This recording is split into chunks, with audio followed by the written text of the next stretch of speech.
అనుమానం లేదుగా. దేవునికి స్తోత్రం. హల్లెలూయా. దూరదేశం పోతానుమే, ఓడలో ఛార్జీకి మాత్రమే ఉన్నాయి, మరి 3 నెలల ప్రయాణం ఉంది. ఎట్లనన్నా నీ చెవులు ఈ మెడలో తాకట్టు పెట్టి టిక్కెట్కి ఇస్తే చాలు, అవసరమైతే లోపల ఏదో పని చేసుకుంటా నేను దూరదేశం వెళ్ళి పైసలు సంపాదించుకొస్తానని భార్యకి చెప్తే, ఆ చెవులు ఆ మెడలో అన్నీ తాకట్టు పెట్టి డబ్బులు తెచ్చిస్తే ఆ టిక్కెట్ కొన్నాడు, ఓడెక్కాడు.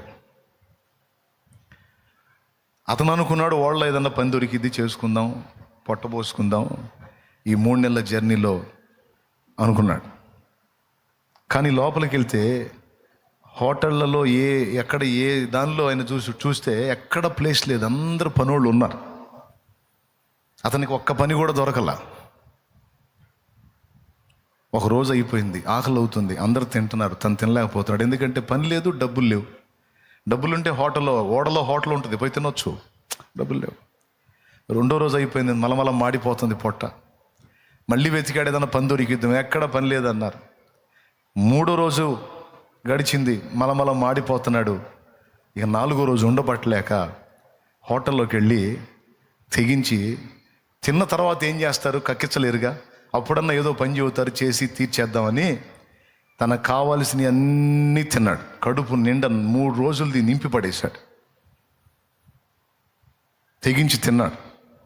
తిని ఆ బిల్లు కట్టించుకుంటారు కదా, కౌంటర్ దగ్గరికి వెళ్ళి, సార్ నా దగ్గర డబ్బులు లేవు, కానీ కడుపు నిండా తిన్నాను, మీరు ఏదన్నా పని చెబితే చేస్తాను అన్నాడట. అప్పుడు అతను అన్నాడు, బిల్లు ఎవరు కట్టమన్నారు నిన్ను అన్నాడు. అదేమిటి, తిన్నప్పుడు కట్టాలి కదంటే, పిచ్చోడా నీకు తెలియదా, నువ్వు తీసుకున్న టికెట్లోనే 3 నెలల ప్రయాణానికి సరిపోయినంత ఆహారాన్ని కూడా తీసుకుంటాను. నువ్వు టికెట్ నీ దగ్గర కలిగి ఉన్నావు కాబట్టి ఈ ఓడలో నీకు కావలసిన సమస్తము కూడా నువ్వు అనుభవించవచ్చు.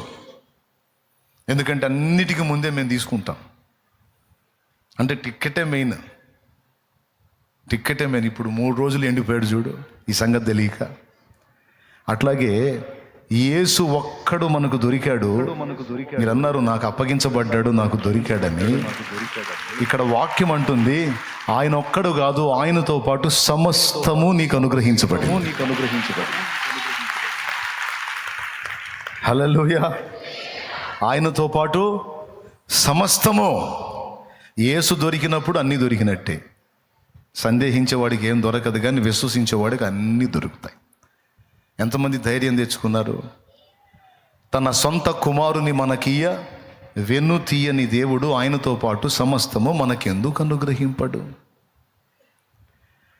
పరలోక మహిమను నీ కొరకే విడిచెను, తన ప్రాణము పెట్టి నిన్ను బ్రతికించెను. ఇంత చేసిన వాడు నీకు దూరమవుతాడా? సందేహమును వీడి సిలువ దర్శనము పొంది బ్రతికితే క్రీస్తు కొరకే, చావైతే లాభమనుకో. బ్రతికితే క్రీస్తు కొరకే, చావైతే లాభమనుకో. ప్రాణమా నాలో తొందరపడకుమా, ప్రాణమా నాలో తొందరపడకుమా. ఎందుకింక కన్నీరు, ఎందుక వేదన? నీ దుఃఖ దినములన్నీ సమాప్తమైనవని తెలుసుకొనేస్తమా, యేసయ్య మాటిది. ఆ వాగ్దానాన్ని ఎంతమంది నమ్ముతున్నారు?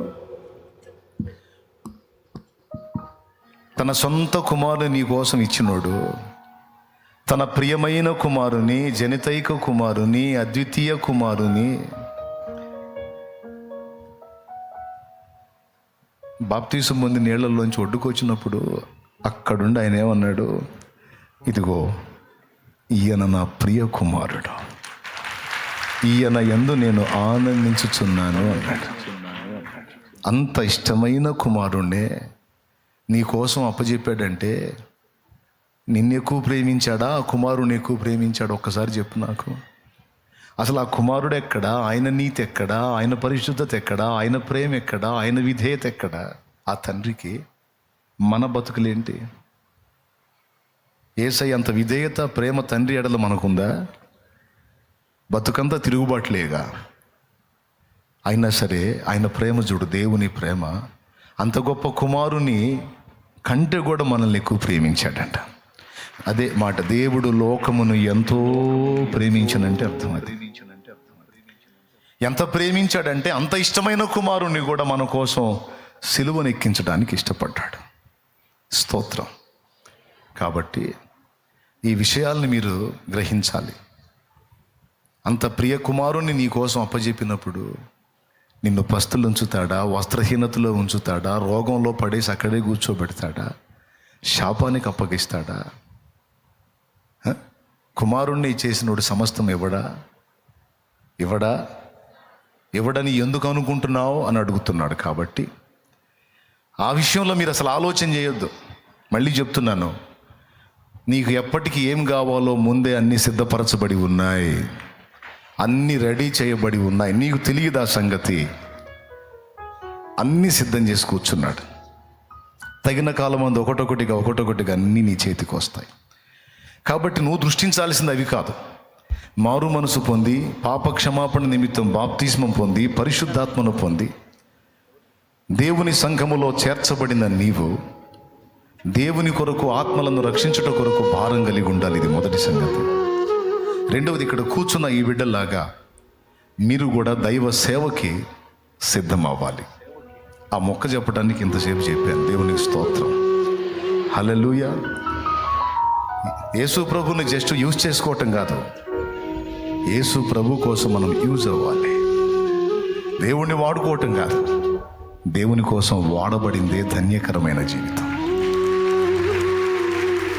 నేనైతే కోరుతా ఉన్నాను, ఇంకా మీలో అనేక మంది ఇక్కడ కూర్చోవాలని, మీలో అనేక మంది నాతో నిలబడాలని, మీలో అనేక మంది నాతో కలిసి నా ప్రభు సేవలో జత పనివారు కావాలి అని కోరుకుంటున్నాను. ఆమేన్, ఆమేన్. ఈరోజు ఇక్కడ కూర్చున్న వీళ్ళందరూ ఒకప్పుడు అక్కడ కూర్చున్న వాళ్ళే. ఇప్పుడు హోదా మారింది, ఇక్కడ కూర్చోబెట్టాడు దేవుడు. నా సేవకుడు, నా సేవకురాలు అని. మీరు కూడా అలా తయారు కావాలి. ఓకేనా? మొదట వీళ్ళకి చెప్పాను, నాయకత్వానికి విధేయత చూపాలి. తల మీద చేతులు ఉంచటం అంటే తలంపులను కంట్రోల్ చేసే అధికారం కలిగి ఉండటం. మీకు అధికారం ఇవ్వటమే కాదు, మీ మీద అధికారాన్ని కూడా కలిగి ఉండటం. నాయకత్వానికి ఎప్పుడూ తృణీకరించవద్దు, ఎదురు తిరగొద్దు. అది మీకు క్షేమం కాదు, మీరు వర్ధిల్లటం ఆగిపోయింది. విధేయత చూపితే ఏలియా, ఎలీషా ఇద్దరి అనుబంధం లాగా, తండ్రి యెహోవా జీవము తోడు, నీ జీవము తోడు, నిన్ను విడవనన్నాడు ఎలీషా. గిల్గాల్ దగ్గర విడవనన్నాడు. బేతెలుగు పోయాడు, వెళ్ళవయ్యా అన్నాడు. నిన్ను విడవను. అక్కడి నుంచి